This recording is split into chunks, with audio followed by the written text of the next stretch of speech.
our next panel discussion, the topic is building payment infrastructure. And I like how that sounds because as an entrepreneur, we always want to know how to get paid. Building payment infrastructure brought to you by First Atlantic Commerce.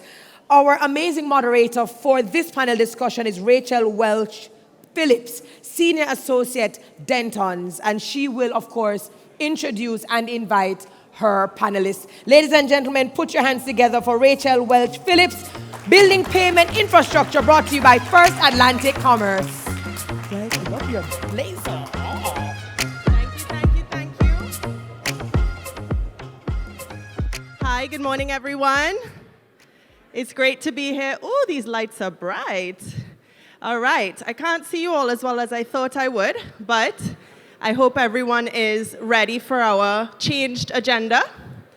Can I please invite the panelists to come forward? I think you've all been informed of the changed agenda. Are there 4 of you? 1, 2, 3. And Mariame? Is Mariame here? Ah, yes, wonderful. Okay. So we're going to sit in the order of the photos, I understand. But while we get the panelists up on stage, my name is Rachel Welch-Phillips. I'm a senior associate in the corporate commercial department of Dentons Delaney. Dentons Delaney is a pan-Caribbean law firm providing full-service legal services to 14 English-speaking jurisdictions in the Caribbean. Now, why are we here and why are we proud to sponsor this event? Well, we see the tech ecosystem in the Caribbean as the inevitable future. This is where commerce is heading. This is inevitable. This is coming. And service providers will play a key role in that ecosystem working. Because you can have the best ideas, you can have the best goals and objectives, you can get your hands on the money, but if it's not executed with support, with the systems that you need to run a compliant business, to run a successful, optimized business, then that's where we run into problems. So we're very, very happy to be here and to support this wonderful conference. So I am going to allow the panelists to introduce themselves. Please, Alan, we'll start with you. Hi. Good morning, everyone. My name is Alan Cueli. I manage products and innovation for Caribbean and Central America for Visa. Morning, everyone. Name is Zachary Harding, founder and executive chairman of Delta Capital Partners, a private equity firm based in Kingston, Jamaica, with several investments across the Caribbean. The most recent one being a card business in Barbados. Hi, good morning, everybody. My name is Chris Burns. I'm the CEO of First Atlantic Commerce and Powertrans. We are an e-commerce and POS gateway company that operates all the way through the Caribbean, also in Central America. So we're in about 29 different countries right now, connect to most of the e-commerce and POS acquiring banks right throughout the Caribbean and in Central America. Morning, everyone. I'm Mariame McIntosh Robinson. I'm the managing director of Quenta, which is a fintech company based out of Houston that digitizes assets and transactions to bring financial inclusion and access to citizens across the world. And I most recently was the CEO of a bank here in Jamaica. Yay! So I'm kind of between both, and it's great to be here. Thank you. Wonderful. Thank you all for being here. Now, as you know, we are here to discuss building payment infrastructure. So in order to kick that off, I'd like to hear from each of you a little bit about what your companies are doing in this space, in the Caribbean specifically, but also what your personal as well as your company's corporate visions are for the short, medium, and long-term future of payment infrastructures in the Caribbean. Alan? Great. Well, thank you for the question. Yeah, so one thing that's important to frame is that we are a B2B2C company in the sense that we've got 16,000 financial institutions around the world. We take a look towards the future, what we see these trends, what we need to lay down in terms of infrastructure to support the use cases of the future. Sometimes we'll tropicalize some of the development that happens in our California headquarters to be able to support the markets. From an infrastructure and use case point of view, 2 key things. One is tokenization. When we look towards the future, we're moving from a world where we talk about cards. We've got 3 billion cards in force, to talking about credentials. Your card is in Amazon, it's on your Apple Pay. It's on a number of different devices with the whole IoT kind of connected devices. So moving to 30 billion credentials. So tokenization as a key initiative to lay down that foundation for future growth. The second one is Visa Direct. Visa Direct is a capability that allows us to push money towards accounts.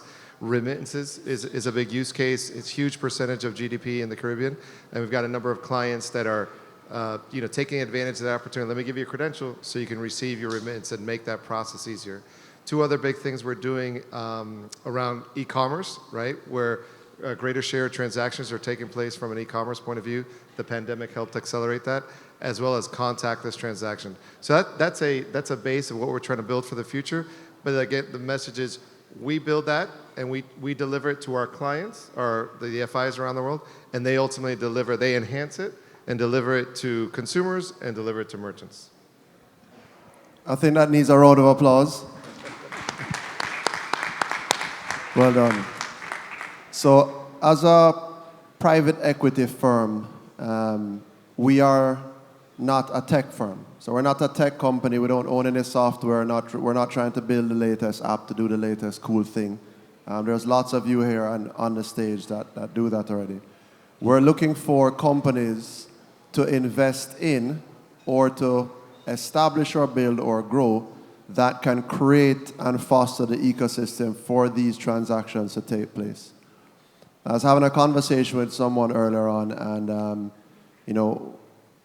one of the things that I mentioned to her was, everybody has the latest cool app. We've invented an app to adjust the lighting in the room, to optimize the shadows on people's faces on the stage when they're speaking. And we're trying to raise money for that. Okay, that's cool. But any app, product, service that you have requires two critical things to work. It requires a marketplace, meaning a set of people or companies that are interested in that thing, and then the ability to pay for that thing. Our focus is on building out and aggregating a marketplace across the Caribbean of people and giving them the ability to pay for those things. So we have various products and services that are there, but then people are spending a bunch of money trying to market them to get usage, and we're flipping that by creating and establishing the marketplace first, and then overlaying the products and services on top of that. So what does that really look like in real terms? We have a clear roadmap as to how we can get to between 500,000 to 600,000 card holders within the next 3 years. And by card holders, I don't only mean physical plastic cards, but it can also be virtual cards. That would put us in the category of being one of the largest non-bank banks in the region.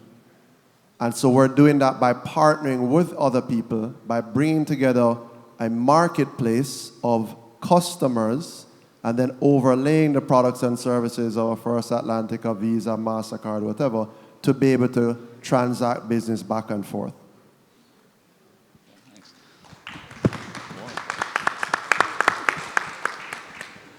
So to understand what we're doing, just a little bit where we came from. So First Atlantic is based in Bermuda, which is a tiny island in the middle of the North Atlantic, 60,000 people. And we know what it is to be an island nation trying to get the attention of somebody else to get things done.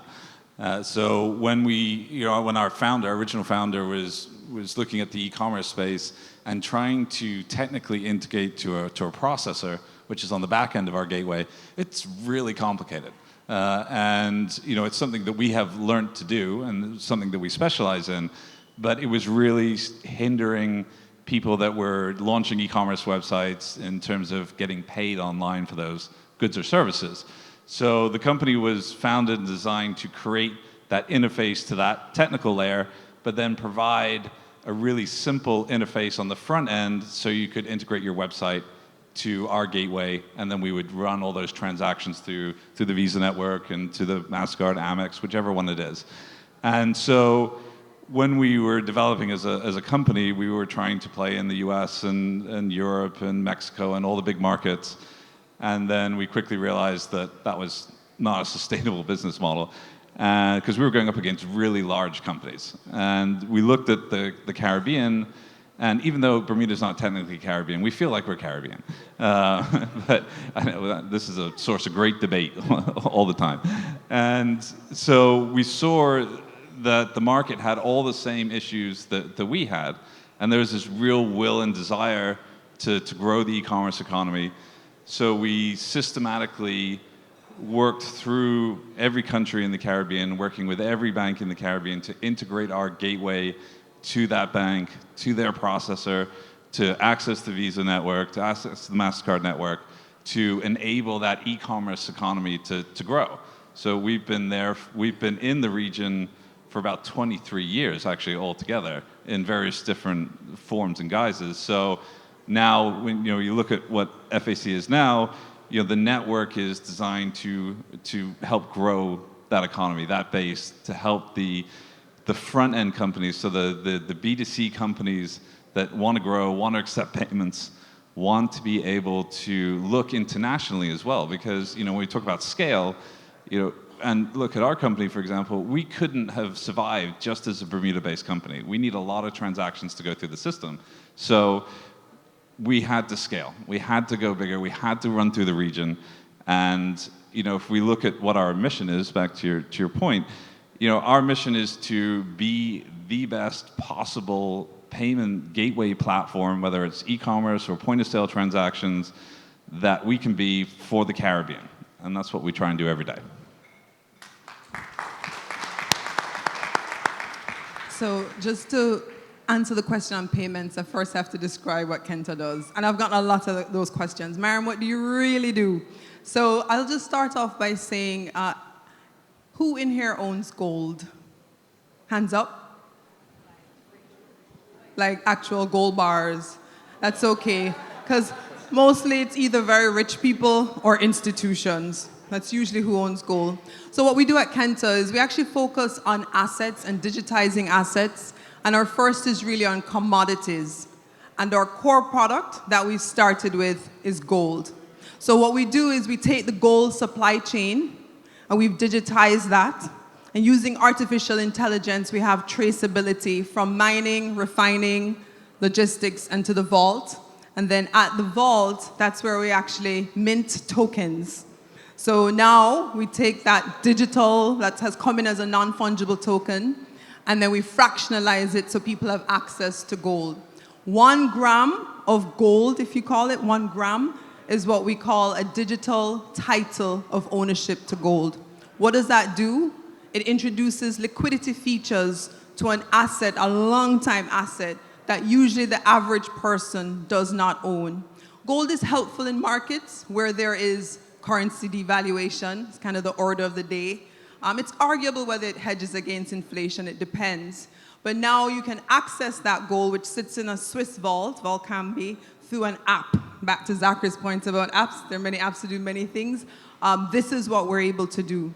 So what's the use cases that's worked best for us?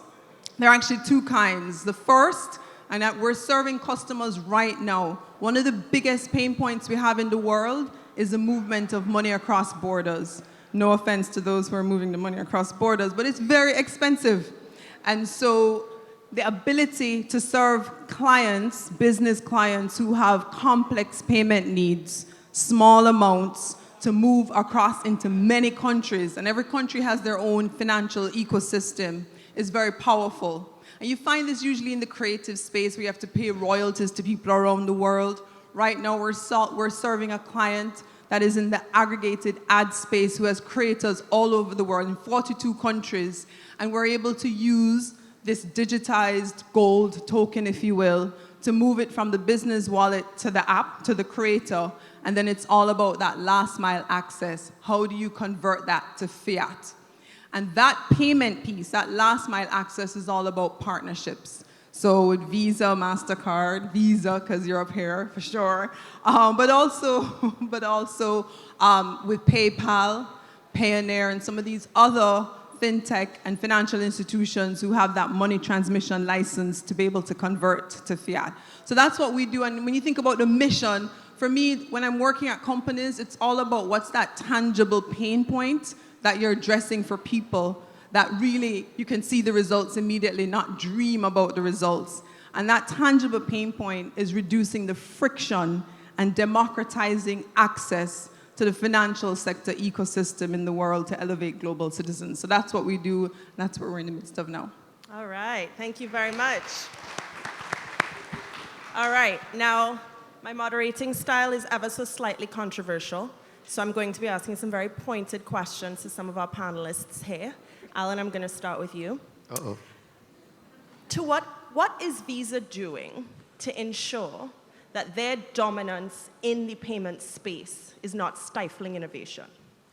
Yeah, so let me start on that first, and I want to answer the first one to our mission, which is one of the other ones, to uplift everyone everywhere by being the best way to pay and be paid.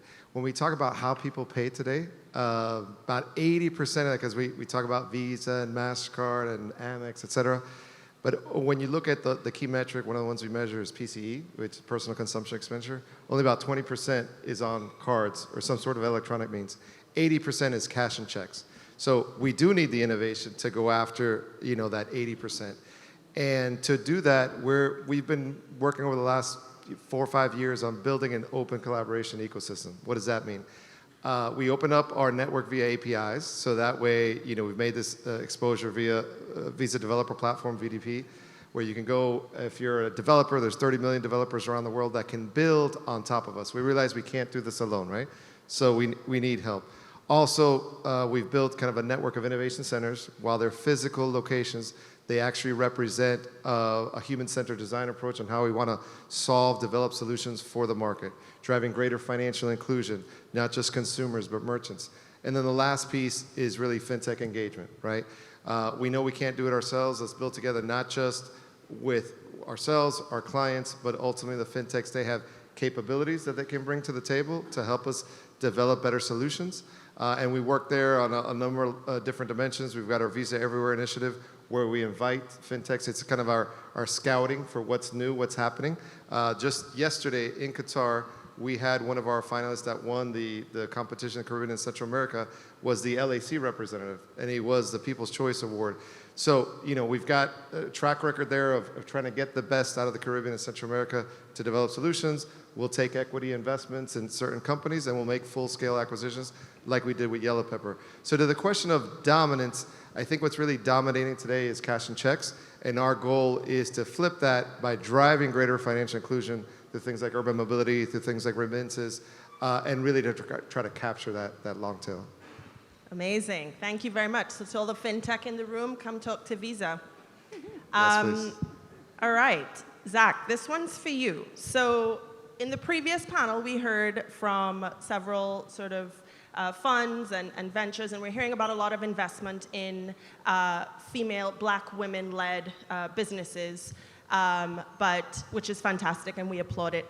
But what needs to be done in order to put those black women in positions like yours and the seats of the fund managers who were here in the prior panel to ensure that the perspectives of that massive segment of the consumer market who are currently disenfranchised from a huge amount of payment infrastructure other than cash and checks, how do we get their needs met and have their voices heard at the level of the people with the money, the people with the funds to make that happen? Okay, so excellent question. You're applauding the question? All right.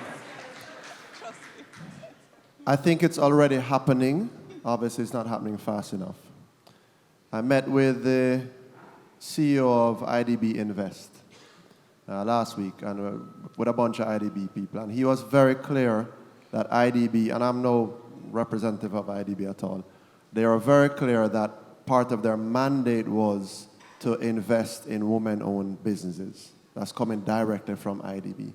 We see it as an initiative from several organizations. A gentleman on the stage earlier on said that was part of what his focus was.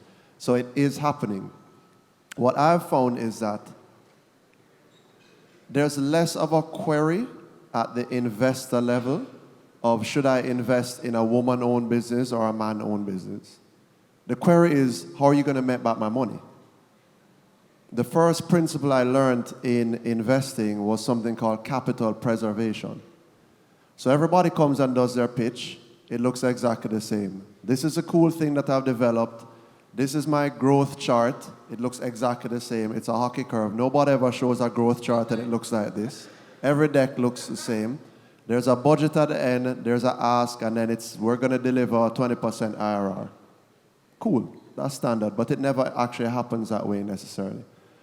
As an investor, what I'm looking for is, what is the likelihood of you and your team to be able to preserve my capital and the capital of my investor? I don't care if you're a woman, if you're short, fat, white, shiny, black. It doesn't really matter to me, because I want to be able to preserve and grow that capital. So I think it is happening. There's no question that there has been disenfranchisement over the decades, but that's changing a lot now, and we're seeing a lot of successful women founders. I mean, there are a lot here that are doing an amazing job. So I'm a little less focused on that and more focused on what is the problem that needs to be solved and what is the business case for developing a good business opportunity and delivering a real return on that investment.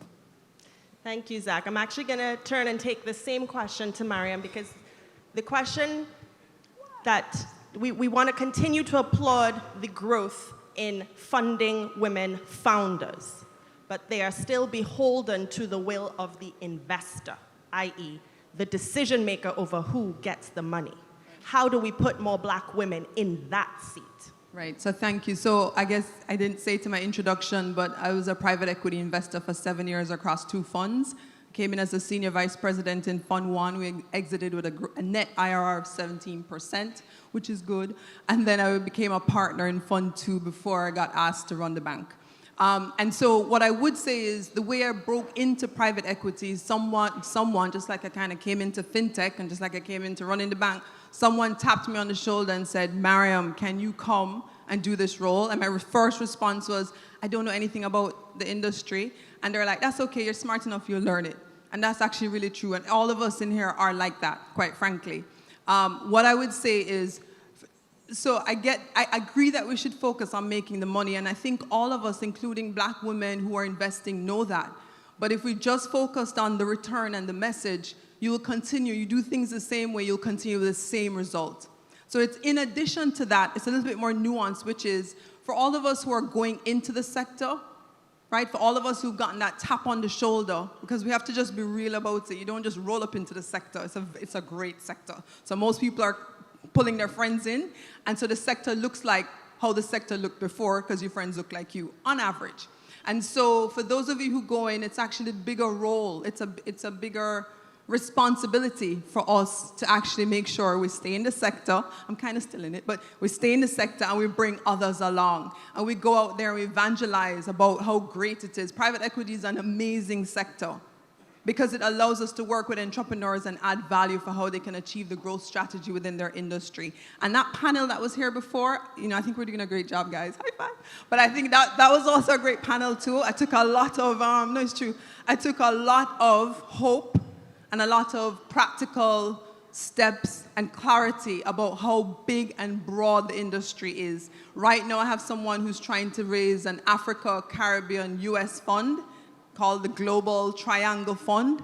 So I'm giving them some advice on the side, kind of. But, if you want to do this industry, ladies, gentlemen, step up to the table. Don't feel like you're not smart enough or it's closed off to you. Just go out there and make that first investment. Okay, talk to people to make that first investment and say, how can I help take the first step? So that's what I would say there. Great. Thank you very much, Mariame. So one of those key takeaways is there is really no equity without accessibility. So something everyone should take away today is, who can I introduce to this opportunity? Who can I bring to the table to expose? They might not like it in the end, and fine, no problem. They walk away, it's not for them. But have I given opportunity to those to share what I know, to share what I've experienced, and to ensure that the barrier to access is not ignorance or a lack of opportunity. It is simply that they did not wish to take that step. No problem, but we are breaking down those barriers to accessibility. All right, this is a question for Chris. So the Caribbean is not known for speed of change. We don't, as a culture, especially the West Indian community, the English-speaking Caribbean, we don't move forward to more innovation and change with any kind of speed. And often when we do so in a manner that is still quite moderate and risk averse, especially in our financial institutions. That being said, the pace of what's going on outside of the region is very quick. So by the time we might roll something out in the Caribbean and get it right and get some adoption, it may then be outdated. So for a company like yours that has worked for a couple of decades in the Caribbean and in the payment infrastructure space, what do you believe is needed in our region for us to not only keep up, but become market leaders in effectiveness of deployment of payment infrastructure to the widest possible audience?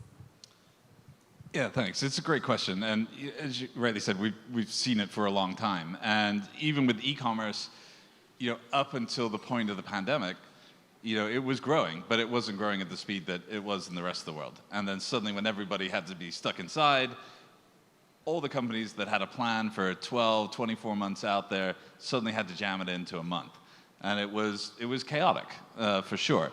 So what we are trying to do from a platform perspective is spend a lot of time with the fintech community, with the accelerators, with the incubators, and also with Visa and MasterCard and the other players within the industry and the banks. And let's not forget the banks, because the banks are an important part of this, certainly when it comes to our infrastructure. And show them what our strategy is, what our roadmap is, and how quickly we're bringing it into our platform and trying to make it available for everybody else, but also showing them how many people want this. This is not just a nice to have anymore. So, if you don't have a method to pay on your website, for example, or some mechanism to get paid online, people are going to move on. It's very quick. We have short attention spans when it comes to that. So they're going to find somebody that's going to do that for them. So, from the e-commerce perspective, it's a lot of education. It's a lot of time in market. So we were just in Kingston for the last couple of days working with all the financial institutions to work on their strategy and how they bring that to fair. But also not bring in something, as you rightly said, that is going to be outdated by the time it gets to market. So when we look at things like payment terminals, and we've been trying to solve for integrated payments at the point of sale for a long time, and we have a number of things that we're about to roll out for that with all the local stakeholders. But then, okay, what is going to happen to that terminal technology? Those have been around for an awfully long time. And it's a barrier to entry for some people to buy that technology, to buy that hardware. But everybody's got a phone in their pocket. And the technology is moving to a point now where we can take all of that technology from the physical hardware device and put it on the phone and integrate it all in the back end through SDKs and APIs. So our job as a technology provider is to look forward to that, start bringing it into our platform, which we are, and then providing that easy access point to the financial institutions and the people in the market as well. Amazing. Thank you for that, Chris. Let's turn for a moment to the actual development of the infrastructure, right? So we've spoken about change, we've spoken about the difficulties in the pace of change, but let's spend a moment on the difficulties in the interaction between the technical and non-technical essential elements of building a successful payment infrastructure.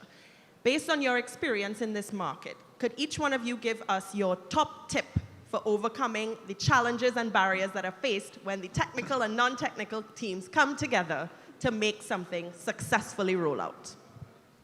Right, so one of the things we've been using over the last few years is really this kind of extended agile approach with our customers and also the enablers. What we find is a lot of these projects, on the bank side, they've got a queue for development that's quite long, so we can bring a fintech partner, someone that can help deliver it.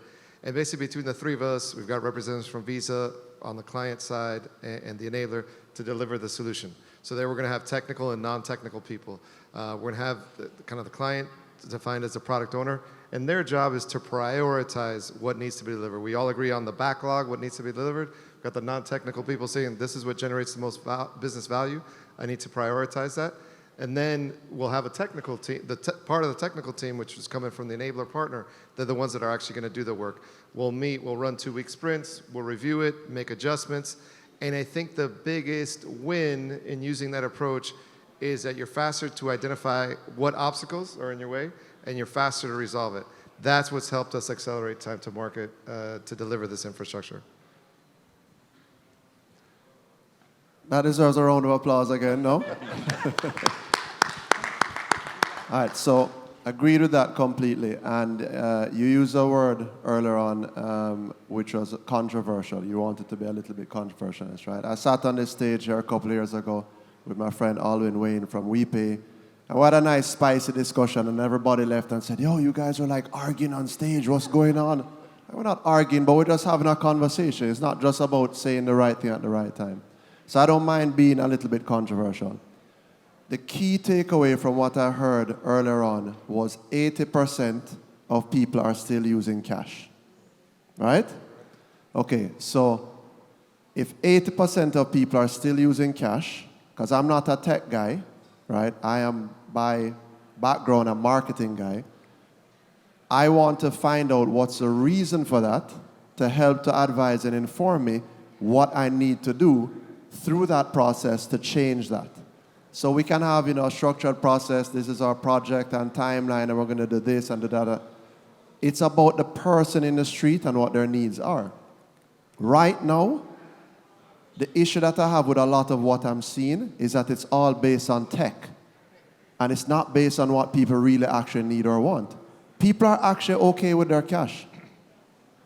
The tech people think, no, there's this cool app and you can load this thing on your phone and you can do a peer-to-peer transfer and you can scroll down and connect it to your wallet, to your bank account, and then you can just do a transfer. And people are there sitting down listening, and it's been going on for like 5 years, and I'm not going to call a name of a company in Jamaica who already tried a mobile wallet and it failed and they shut it down because people are not seeing their phone as a payment tool. Everybody says the same thing. Everybody has a mobile phone. That's what they're using. They're living on their phones all day long. Therefore, they're just going to use their phone and pay for stuff. Maybe not, because they're seeing their phone as a communication device, not as a payment device. So if you're in the United States of America and you go to a Walmart and you watch 100 people in a line, and I'm going to guess, right? I'm going to say maybe 50, 60% are going to pay using a plastic card. You might have another 45% or so that pay using cash. And then you may have one or a few little tech nerds that are using Apple Pay to pay. That's in the US. Why do we think now that in Jamaica, all of a sudden people are going to be showing up at a grocery store with their phone to be scanning some QR code to pay for something? Or to be transferred? It's not going to happen now. It might happen in 5 years, but it's not going to happen right now. So I think in terms of building out and getting to the payment infrastructure that you talk about, you can't do that without actually understanding what do people really need. Because a lot of the tech that is being pushed on them, they actually don't care. They're quite happy with doing just what they're doing right now. So what I'm getting there is tech is not the solution if there's no problem. So exactly. identify the problem and solve it with the tech. Correct. And maybe there isn't a problem. I mean, you can enhance things, you can improve the efficiency, you can make it easier for people to do things, and that will happen over time. One of the comments made earlier on was that the consumers and what their needs are outpacing corporate. So you have to be thinking what exactly is the real need of the consumer versus what are we sitting down in a corporate boardroom trying to solve. Great. Yep. Round of applause. Chris, over to you. Yeah, what you just said there is something that we say all the time as well, in terms of sometimes the tech is a solution looking for a problem, right? And you just go, okay, this is amazing, but people aren't going to use it. Then what's the point? And so, for us as well, the adoption again comes back to people, because if we look at where we work and where we scale, the technology we have is great and it works really well. But what has made us successful is our people. And having people understand what we do, how we do it, how it's beneficial to them as a business, how it's beneficial to them as a bank, comes down to the relationships that we've built over the years with those individuals, and understanding, do you actually want this or not? And then prioritizing within the development stack, okay, well, we think this is great, but nobody's actually saying they want it, so we're going to push that over there. So for us, a lot of what we see in adoption for the region is come down to the relationships. These types of conversations are super important, and what I love about TechBeach is that it's finally a regional conversation, opposed to maybe going to the US. And the LAC, the C is always really small, and you really don't really get to have that conversation. So, oh, thank you.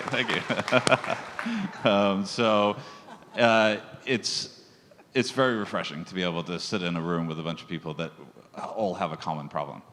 So let's not let Kyle be the one to instigate the applause for TechBeach. Come on, everyone. This conversation is an important regional conversation. Go ahead, Mariame. Thank you. So the first thing I just want to say that to underscore the point about a lot of tech folks like their products. And then they're like, wait, where is the customer? Yeah. And since joining Quenta, it's always a question, what's the pain, not even just the problem, what's the pain point that we're solving? And if we're not solving a pain point, i.e., look, you don't have any customers, then we move on. So that's a culture that has to be instilled, and marketers and business development and salespeople bring that. But to your question about how tech folks work with non-tech folks to bring a product to market, let's assume the product market fit is there. And I do mean rigorously tested and is there. Customers sign the contract, clamoring for the product. We use the Kanban style. So similar to what I think Alan was saying, where it's lots of huddles, small groups make decisions, no meeting. It's so weird for me, but there's no meeting at Quenta that's more than an hour, and every meeting is 30 minutes.